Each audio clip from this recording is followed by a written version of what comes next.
We're talking about from a dad's point of view. I think the moment that baby comes out, someone calls you dad for the first time, immediately, it's wow. How am I going to provide, protect all these things Shit your with the pants. baby, right? Yeah. Do you have that? Oh, absolutely. Oh, yeah. There was no doubt. Yeah. I would warn people after I had my kids and they were getting ready to have one. I was like, just fully be expected to get kicked in the balls, like emotionally and physically and like financially, and just roll with it. Right, literally, you'll be kicking the balls every day for about 8 years. Yeah, once they get older. I mean, honestly, when we talk about just having kids in general, I felt like that's when I started getting emotional with things. I never had rarely had emotions, but honestly, like that was the first time I really had emotions tied to it. I mean, obviously, like with Kel and getting married and all those things, yes, like loved it, but I felt like that was a different type of emotion. Welcome to the Dad Livin podcast. This isn't just a podcast, it's a movement. Hosted by 4 best friends who are dads first and storytellers second. We dive into the real, messy, hilarious side of fatherhood. From diaper disasters to teenage drama, work-life balance to building a legacy, we keep it real, fun, and meaningful. Whether you're a rookie dad or a pro, this is your weekly reminder you're not alone. Grab a drink, kick back, and join the conversation. All right, welcome everybody to Dad Livin. Welcome back, guys. What's happening, guys? What's up? How are you guys doing? A little tired tonight. Yeah. Yeah. It's been a long week. Thanks for the extra pick-me-up. Yeah, right. We took a book out of Joe Rogan's page and got some smelling salts. So, dads at 9:14 after a long day of work. I'm in bed at like 8:30 normally, so this is late for me. Samesies. Yeah, but you're on the 6 to 6, right? Correct, yeah. So 6 a.m., yeah. Golly, man. 4 God a.m. bless get up, ya. man. Yeah. God bless you. Of course, you are going to Vegas, so I don't feel bad. Don't for you feel right bad now. for me because, yes, we're having a great time. You little shit. The Deutmans begin their trips. Yes, there it is. Right, July right. 26th, first one of the year. Let's go. Love it. Yep. Well, welcome to all you out there listening or watching. Today on Dad Livin, we're going to be going over the stuff that dads don't say out loud, which I think is a lot. And I mean, there's a lot out there. I know we've talked about it where there's so much, and wives out there, I know there's so much on YouTube. You can go along with this as well. We're talking about from a dad's point of view. I think the moment that baby comes out, and someone calls you dad for the first time, immediately, it's wow. How am I going to provide, protect all these things Shit your with the pants. baby, right? Yeah. Do you have that? Oh, absolutely. Oh, yeah. There was 100%. no doubt. God, I would warn people after I had my kids and they were getting ready to have one. I was like, just fully be expected to get kicked in the balls, like emotionally and physically and like financially, and just roll with it. Right, literally, you'll be kicking the balls every day for about 8 years. Yeah, once they get older. I mean, honestly, when we talk about that, talk about just having kids in general, I felt like that's when I started getting emotional with things. I never had I rarely had emotions, but honestly, like that was the first time I really had emotions tied to it. I mean, obviously, like with Kel and getting married and all those things, yes, like loved it, but I felt like that was a different type of emotion. Yeah. When you have a kid, like, do you guys remember the first drive home? Oh, yeah. Oh, yeah. Oh, We've talked about this before. God. Yeah.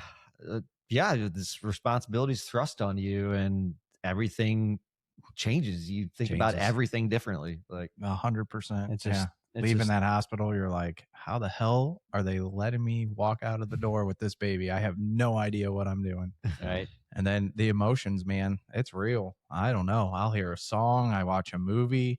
Tears hit. I'm like thinking of my kids. I'm like, what the hell is wrong with me? Well, Right. Like, where did this everything. come from? Yeah. Like, it's happened to me driving to work. I'm Yeah. like, why? Yeah. What just happened to me? Right. It's true. I don't know. Well, Because I was one that never showed emotion, man. You bury that shit and Yeah. that's it. yeah. That's That's how the you truth. did it. I Yeah. mean, yeah. All of a sudden the However- floodgates open up and there boom. it is. I don't know. There Now it is. Change. learn to accept it a little bit. Well, you go from being wrapped up in your world and the things that used to matter, like that don't all of a sudden. And you're living for something so much more than just yourself. And For the first time, you're not living for yourself. right. You know? Yeah. Well, and I mean, obviously, yeah, we have our wives that were living far, before that, Agreed. but like our own kids, like that we made. Yeah. Yeah. It's powerful, man. Oh my God. I mean, it really shows you how beautiful humanity is. But I think in the same thing, I mean, I think all of us can agree, and a lot of dads out there right now, how scared and how fearing it is because of the fact, like, now you're bringing a kid into the world. Yeah. That is just absolutely amazing, but it's also terrifying as well. So, and one of the things I was kind of putting together as I was thinking about the episode and what you had sent over, I sat there for 30 minutes and I just typed. I typed what I was feeling and what I was going through. And really, when Gus and Adeline were born, once again, something shifted in me. I could tell right off the bat. And I still remember when our doctor, who was awesome, said, "Hey, here you go, Dad."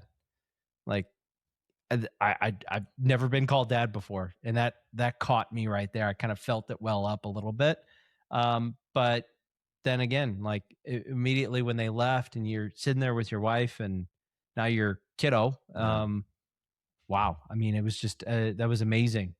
But also, it was also the wow. Like, now I have a human. Now I gotta protect them. I gotta provide. I gotta do all this stuff, and our life has changed so rapidly.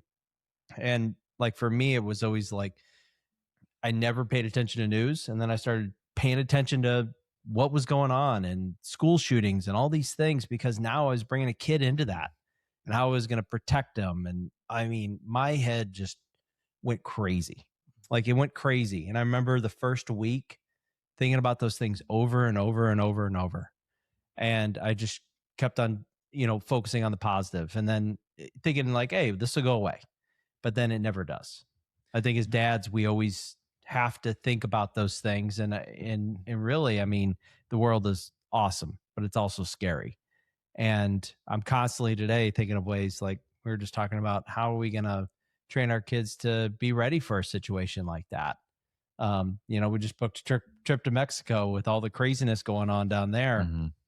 How, like, are they prepared for that in a third world country? So, there's a lot that goes on, but I don't want the negative to overshadow the positive, because I think too, like, this morning I dropped them off at the bus and I got the biggest hug and kiss. And when they got on the bus, I missed them so much. I wish they were still there with me. So, like, there's so much positive too. Oh, yeah. So, I mean, I see this all the time, stories, about, well, just the decline in birth rate these days. And, people are always citing they don't want to bring kids into this crazy world.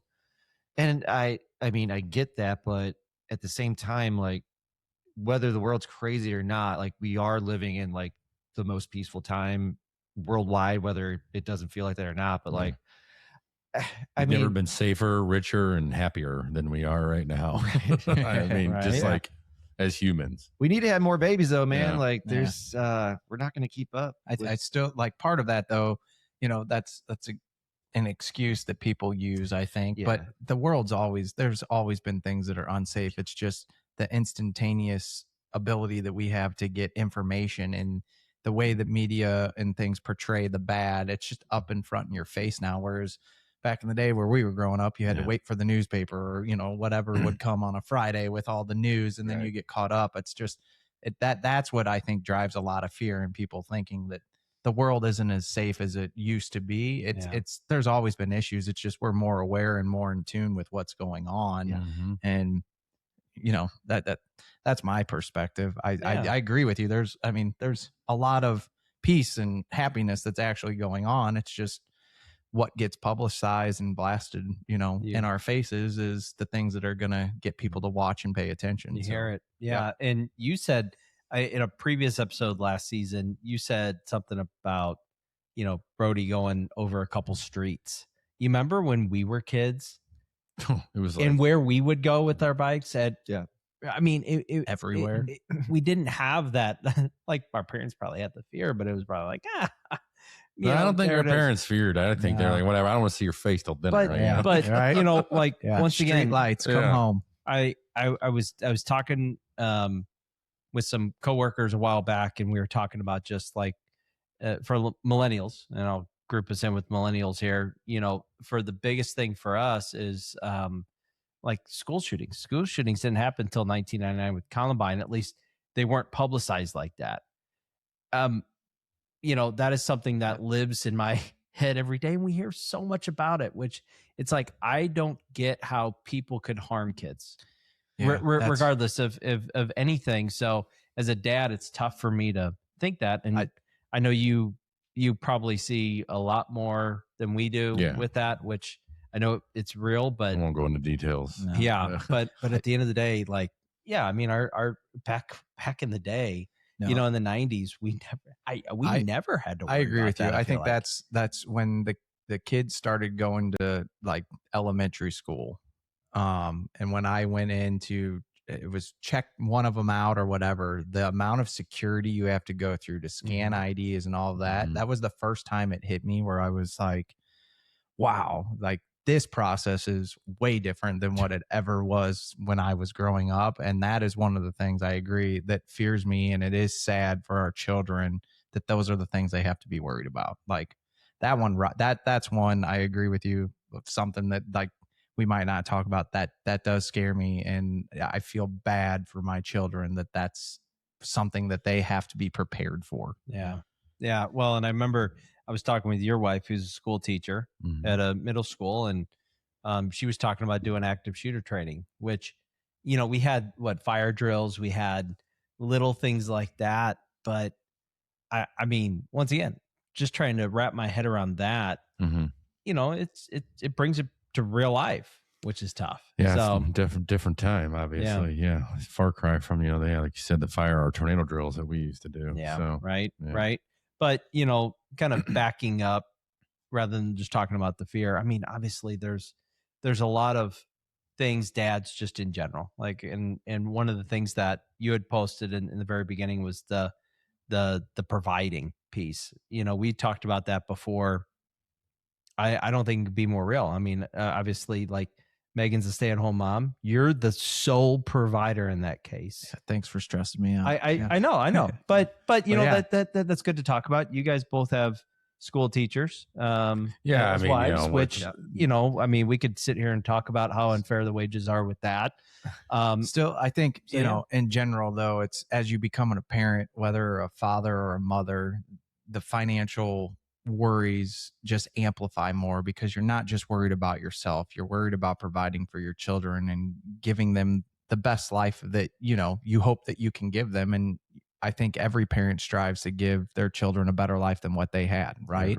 And so you've just got that added pressure where it's, again, you brought home a new child. It's not about you anymore. It's about this family and it's about everybody who's there. And you want to provide for them as best as you can. And that creates its own stress. There's no doubt about it. Like, and Yeah. I mean, it's real. Yeah. There's no doubt. Go ahead, Brian. It used to just just be how much money can I make to go Yeah. get a beer and go out with my buddies, and okay, I got $100 cash, sweet. Now it's like shit. Right. You got house, car, everything. You know, all the things that go into providing for a family, and it at times Well, on it top can of that, like the added weigh on you. pressure of living in America, society, all the stuff that everybody needs and wants, and like it puts so much more pressure and anxiety on things. Whereas I was listening to this podcast the other day, and they're, you know, they brought up, I've heard this before, but like if you make more than $34,000, you're in the top 1% as far as the world. Yeah.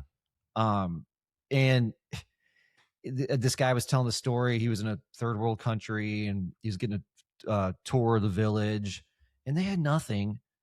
Like they had just got electricity to their island or whatever. Yeah. Like a year before, and they didn't want it. Like they're happy, they're content with their simple life. And like I think we get so out of touch sometimes of like how we're really supposed to be living, which is just working hard every day, making sure your family's safe, like just connecting with people. Yeah. I think we're just so disconnected by all the chaos and hustle and bustle sometimes where, okay, I got to make sure I'm putting money on the table. Okay, I think I'm getting ahead. Then we got all these new things we got to pay for and like stuff we got to plan months from now, years from now. It's just, it can be a lot sometimes. It just weighs on you. Mhm.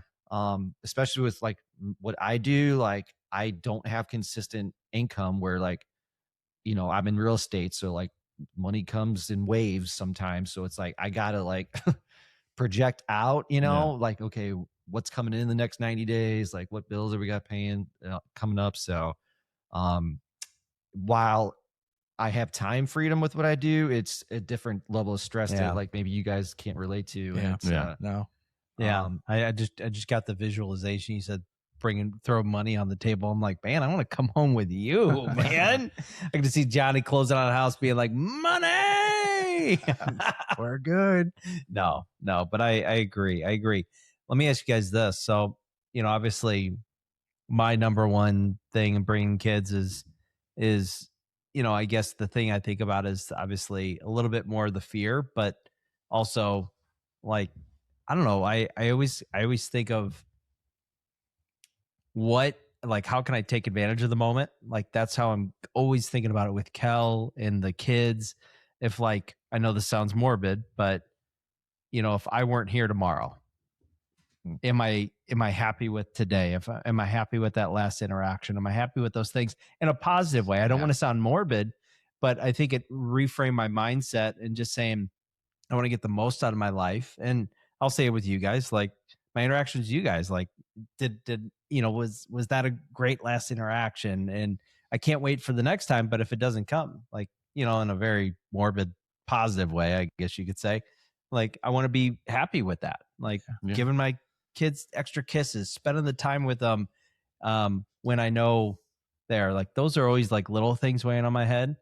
But what would you guys say is like the top thing that you always think of as a dad that you never really say?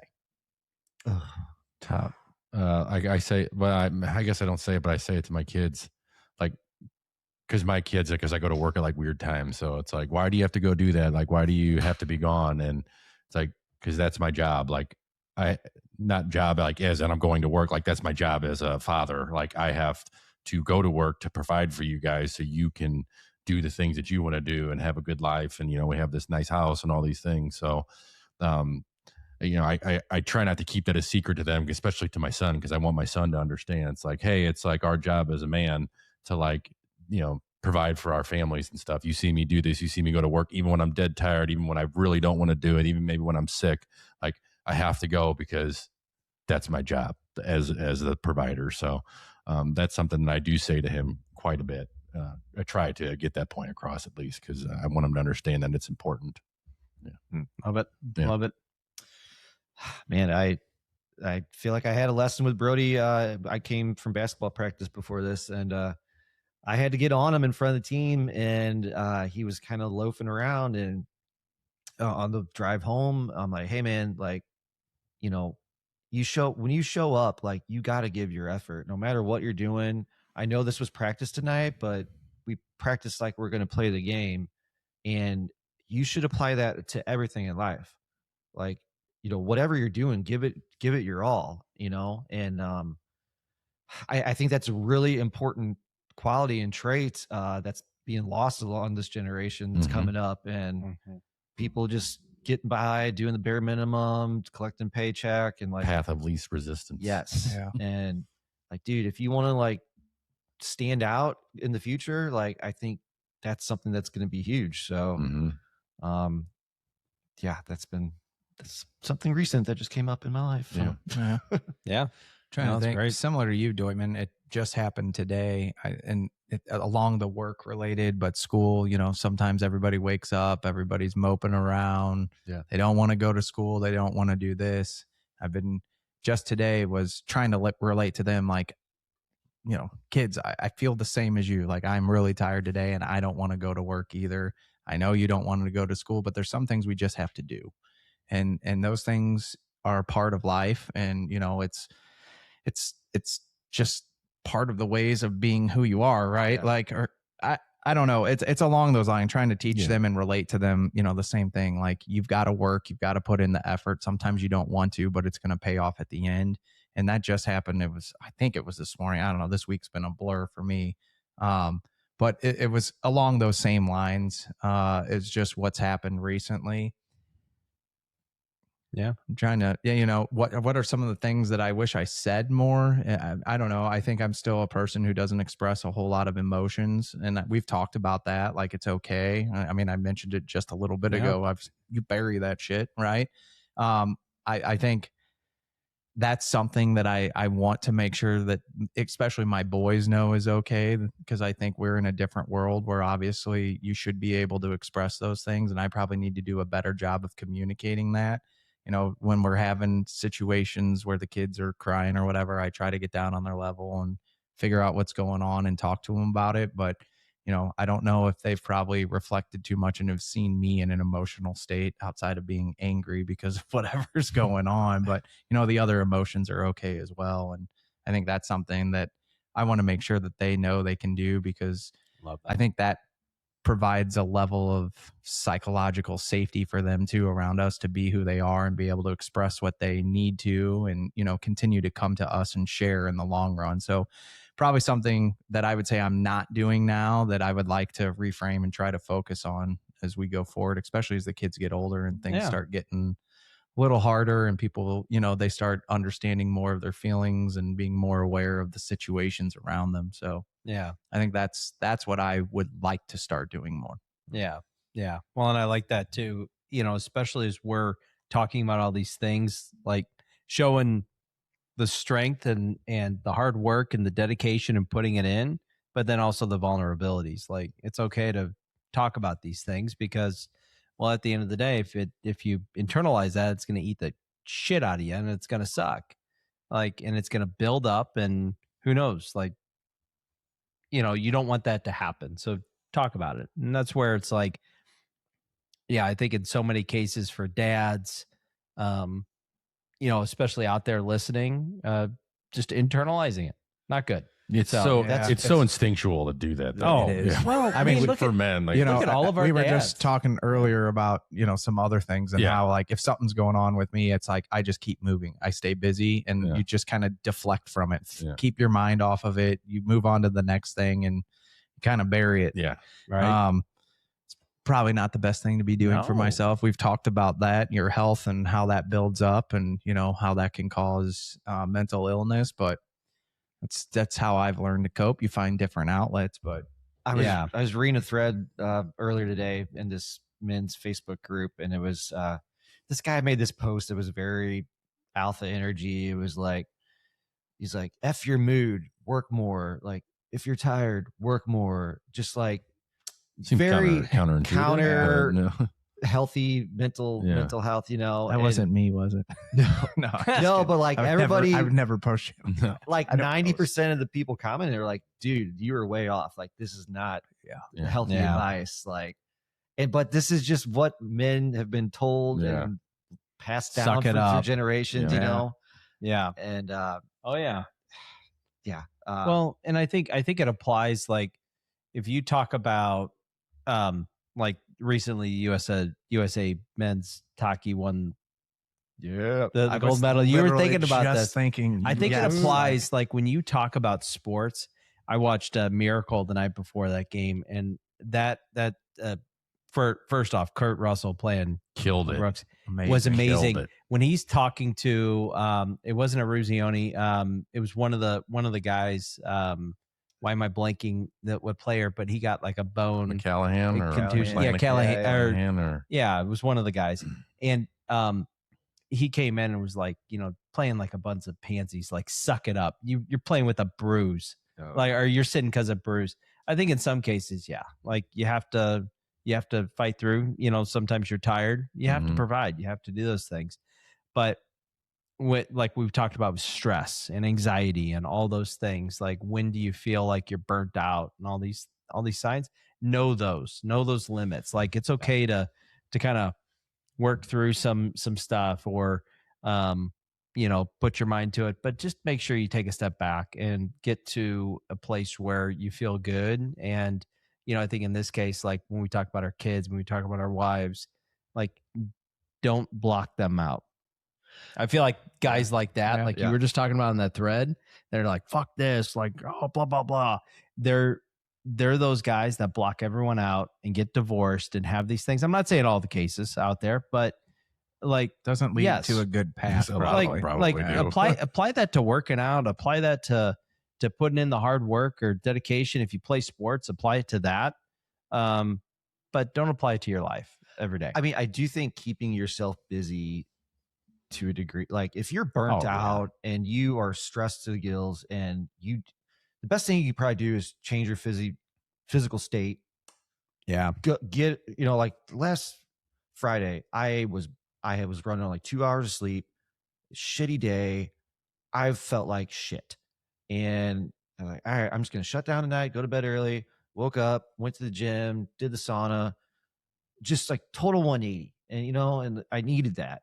If I would have just stayed up late again, burying myself in work, and then, whatever, done something unhealthy, you're just going to continue that stress building up and burning out. I mean, I agree. I do think though, but like ruminating in your thoughts, if you do have a hobby to keep busy, or your work is a distraction to a degree, I mean, I don't know. It's a fine line. I don't know the right way about it sometimes, Yeah. No, and that's true. And that's good that you're catching yourself, like going through that. Yeah. I mean, like the first step, you have to catch yourself, like at the end of the day, and you got to talk about it. You got to figure out what the hell's wrong. I've toyed around doing meditation, or just having some time where I can try to stop my thoughts, or like just have some 10 minutes of downtime. I don't know. I'm in the same boat. Like I haven't slept well the past few nights. I'm thinking about 100 million things and hitting this goal at work. And, we're getting into crazy birthday season with the kiddos and all this stuff. And I feel like I'm dropping stuff constantly. So what has happened naturally? I'm sleeping like crap. Just like what you were saying. And I think in that case, it's like, all right, how can I not do that? And one of the things that I keep on coming across is, just sitting down and meditating for 10 minutes, thinking about these things and being intentional with your time. Like nobody gets to the end of their life and says, I wish I worked more. Right. Right. Oh, I heard that too. And one of the biggest things, like we're big on block schedules at work. Like I have to block out time. One of the segments I read is, first, like a dad, why aren't you blocking out your personal and family time? I was like, whoa, think about that. Yeah. Like, I know you don't have block schedules, but you have schedules that you go through, like you're doing this and this and this. I like that hit me like a ton of bricks, because I look at my freaking calendar and I see 50 hours worth of meetings and all this stuff going on. I'm like, wow, where is my time outside of that? Like today I worked till 5:30, picked up the kids, I cooked. My wife had errands to run for PTO stuff, and here I am. So yeah, crazy. Yeah. But yeah, I think as we talk about these things, and I love the one kind of thing that we're thinking about, it's just having that time where you're being intentional with your family, being intentional with your loved ones in that case, and talking about these things too, not at 3 a.m. after you've had 10 drinks, but talking about those things if they do come up, and just being heard. Like, talk with your group of guys out there, like we're doing right now. I think it's so helpful and healthy, and we continue to talk about that. Yeah. One of my favorite things being here with you guys and talking about it. I agree. Definitely. So one of the segments, and we're going to kind of flip for the last 5 minutes here, is This is 40. I love that segment. Right now, I'm the only one 40. We got some March birthdays. We got a May birthday here. So really, I mean, for a lot of millennials out there that are dads, I love this segment idea, and Johnson brought it up, where we want to kind of bring this in, and my segment actually tied in with something that we were talking about earlier, going back to our childhood. And for you guys, my question for you is, What is the one thing that you wish your kids had that we had growing up? Like that our kids don't have. That our kids don't have. So transport yourself back to 1990, 1993 or 4. Yeah. Remember those good old days. I wish they didn't have streaming. I wish we could just go back to, you had a TV, maybe you had cable, maybe you didn't, and you had a show you wanted to watch, and that 1 hour a week is the time you had to watch it. They are so spoiled sometimes with, they can't like fast forward through the commercial, Yeah. What is this? My kids are actually, what is this? Yeah. What is this? I was like, it's a commercial. Yeah. Why do we have to watch it? Are they just like anything they could regular think up to TV. watch? Like, we'll just search for it on TV. Yeah, you'll Like, find it. There'll be something. Just Like, Google it. you don't understand the struggle. We had to go to Yeah. Blockbuster and hunt for that, man. Yeah. All right. Mine's Right. easy. And it's not that you can't do this, but nobody does this anymore, are like sleepovers. Like, Yeah. dude, you remember the times we had? Like, oh, buddy. hey, man, we got a couple of pizzas. We're playing GoldenEye tonight. We're up till 3, 4 o'clock in the morning, just drinking sodas and hanging out. Like, I don't know if my daughter has spent the night at any of her friends' house. I guess my son has, like, once. I was gonna say, like, by Wow. your daughter's age, I think she'd be doing it by now. But No, not really. It's No. not a thing. No. Like, and I get, like, it kind of goes back to what we were talking about before. Like, I think a lot of people are convinced that, like, there's just so much Bad. and predators and stuff out there, and it, like, there certainly are, but it's not any worse than what it was when we were younger. We just see it now. So it is kind of a shame that kids have kind of lost that. Yeah, It's- I agree. I saw a segment about this other podcast, which I won't name. And the guy's like, if the one mistake that parents are making is sleepovers, like, never do it. That's insane. You're putting your children at risk, and it's like you put them at fuck risk off. when you Come put them on. on the bus. I mean, Yeah. you're There's always risk putting them all at day risk. long. Yeah. And honestly, if I know there's silent and hidden things, but get to know the people, or do it with cousins or something like that. Like, Yeah, you don't send them to a I- stranger's house, obviously. Exactly. And, Exactly. it's- so, but I agree. Those, God, man, those were so those are much great. fun. Like, just Yeah. awesome. That's a good one, man. Yeah. God, Because everything I keep going to is like a tangible thing, but like a sleepover. it could Yeah. be. It could be a Like, tangible thing. How amazing! It was just was such a sleepover. fond memories. Yes, like, I of doing agree. that was amazing. And you'd stay up Yeah, way too late, Yeah. laughing. I mean, I remember Too doing much cousins, fun. friends. Yeah. You'd be getting yelled at to go to bed, Shut and you're up. giggling about Yeah. the dumbest things, and you just It was Man. great. what a Sneaking out. great when we moment got of- older, it was great. yeah. Oh. Yeah. Can't do that now. No, I can't do that. It's I like got- cameras yeah, everywhere. cameras everywhere. Mine- like not happening. No. Yeah. Mine to close it out is the street light. I like not having a phone, not having that. Like, I remember times I'd be like in your subdivisions or all the way down at your subdivision with my bike, and I remember that street light coming on. I'd be like, that's your "Look, guys, I got to go home." I got a 5-minute ride, boys. Boom. Yeah. And I remember that religiously. And I always joke around with my kids. Of course, they're right at the cul-de-sac at the end of the street. But yeah, the fact I'm like the street light. Yeah. Everyone remembered that. We didn't have phones, or sometimes like my parents would call, and all of a sudden Terry would pop out and be like, "Hey, your mom called. You got to go home." Yeah. Yeah. Or it'd be like, "Okay." See, that's like what's Just missing now is like there was more of a outside. network. Like Yeah. everybody knew like